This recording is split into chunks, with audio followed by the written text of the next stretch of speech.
Mr. President, First Lady, my wife and I are most grateful to you for your generous hospitality as the United States celebrates this very special anniversary year of the Declaration of Independence.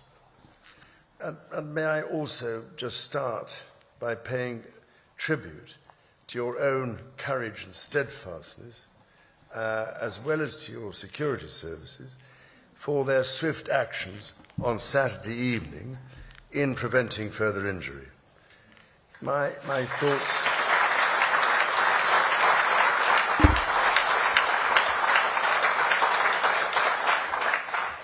thoughts and sympathies are very much with you, the First Lady, and all those guests for whom this must have been a very upsetting incident. As the words of that famous anthem remind us, this is the land of the free and home of the brave, as your own response demonstrates. What used to be called in the last war in the United Kingdom, keep calm and carry on. I now realise, ladies and gentlemen, to my amazement, that my first visit to this remarkable country was over 50 years ago, and, Mr. President, the golden threads of history and heritage between our lands are also embodied, as you mentioned earlier today, in your own family and your own family story, whose roots trace back to the beautiful landscapes of Britain's Outer Hebrides and continue, as we know, in the great golf courses of the Highlands. I can only imagine the immense pride with which your own dear mother, indeed both your parents, must be looking down on the great office to which you have been elected for a historic second term. And if I may say so, it is a particular pleasure to be back in this wonderful building, the heart of your democracy. On this occasion, I cannot help noticing the readjustments to the East Wing, Mr. President, following your visit to Windsor Castle last year. And I'm sorry to say that we British, of course, made our own small attempt at real estate redevelopment of the White House in 1814.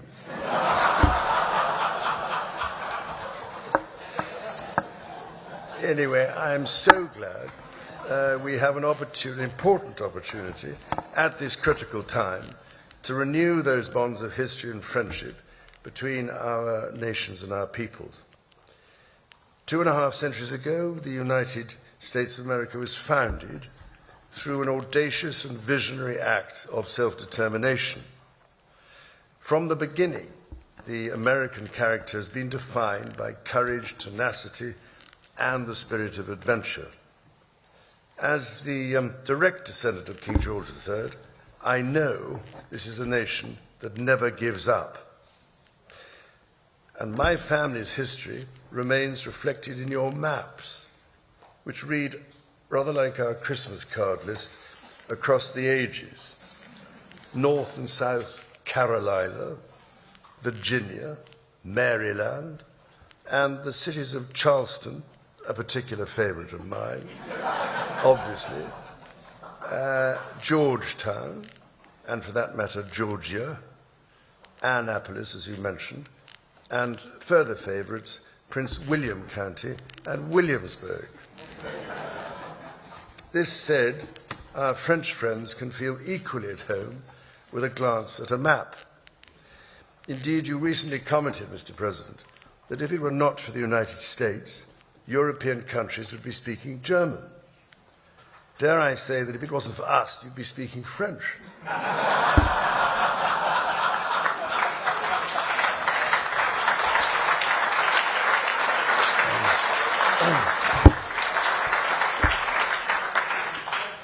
Of course, we both love our French cousins greatly, and we three estates are not only bound by our shared values, but by a profound belief that together we are more than the sum of our parts.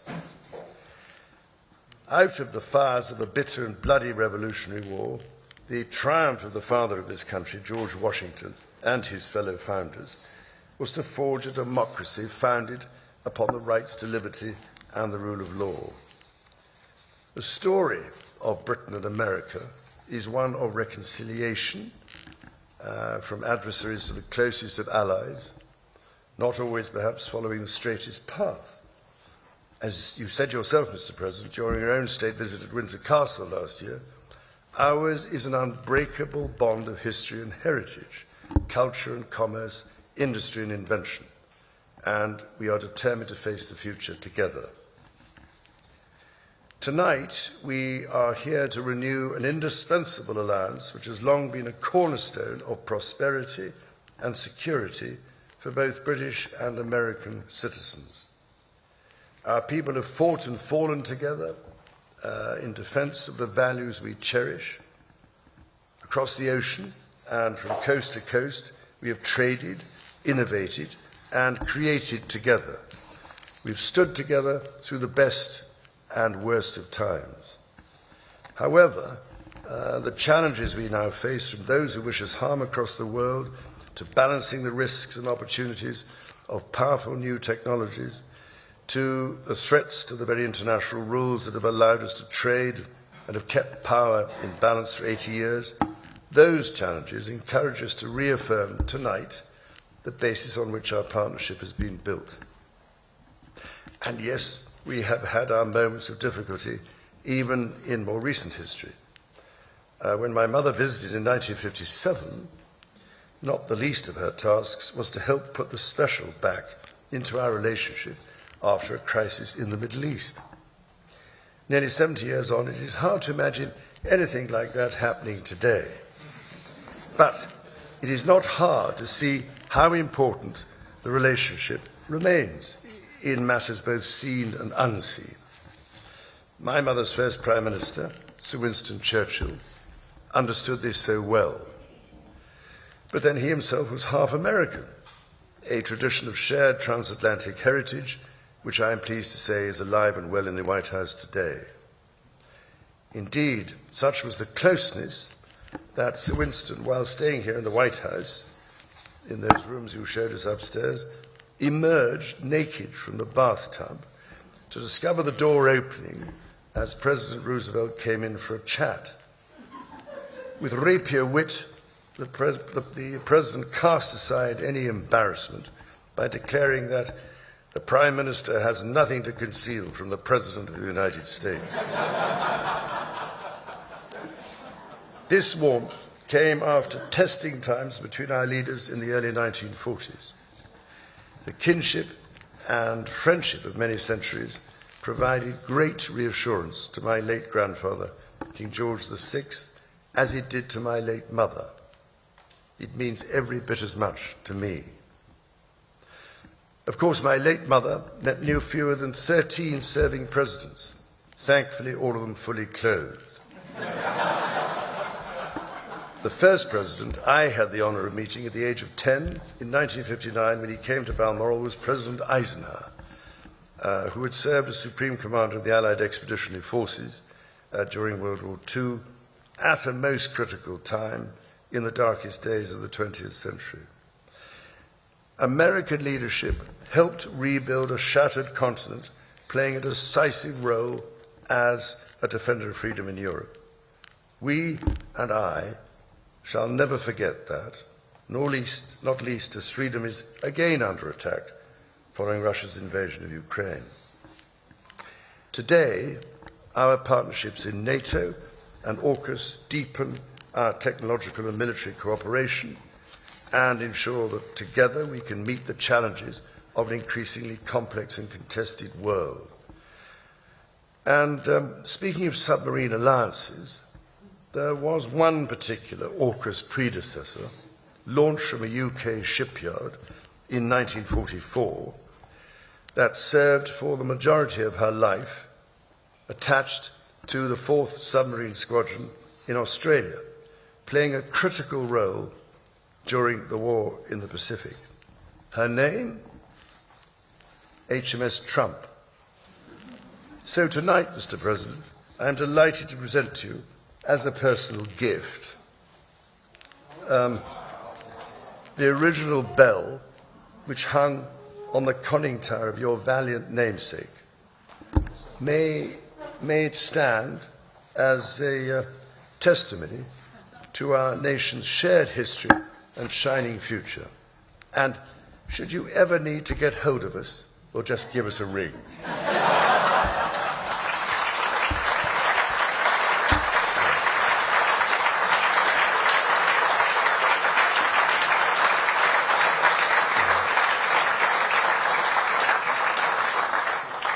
For 250 years, the ingenuity and imagination of the people of the United States have been an inspiration to the world. This land of opportunity has nourished some of humanity's greatest minds, from the industrial age to the space age. So many miracles of the modern world have been and still are invented in America. Indeed, we have followed the voyage of Artemis II, or Artemis II, as my family and I might like to call her, with close attention. Now, I know you have big plans for the moon, Mr. President, but I've actually checked the papers, and I rather suspect it is already part of the Commonwealth, I'm afraid. Ladies and gentlemen, on this week's visit, I look forward to meeting the people and communities of this dynamic country, including celebrating some of the work of my King's Trust, which it has been doing in these communities, helping give young people a chance to succeed across America in this year when we mark 50 years of the Trust. Can you believe it? Every year, millions of Britons journey to this remarkable country to experience its glorious national parks, soaring mountains and ancient forests.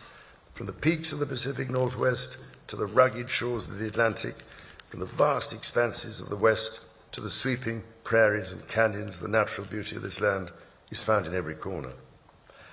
And in sport, in just a few weeks, the United States and Canada will be among those to welcome the world as hosts of the FIFA World Cup.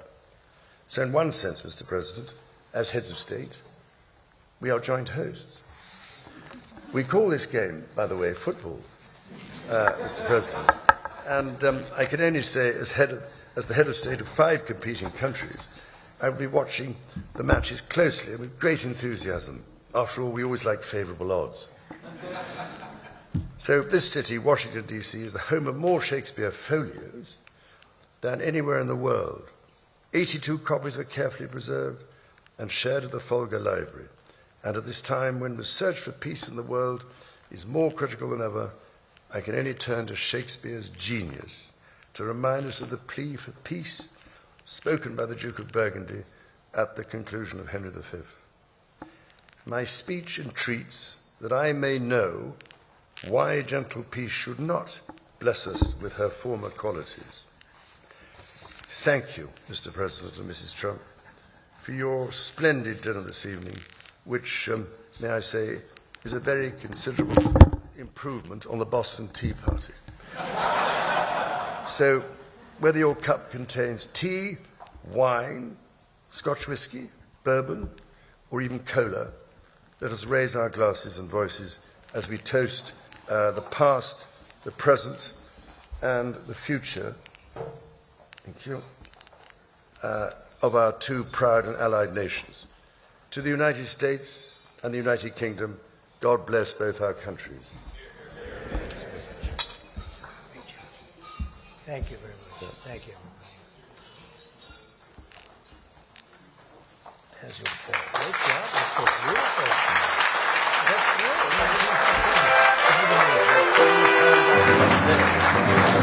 really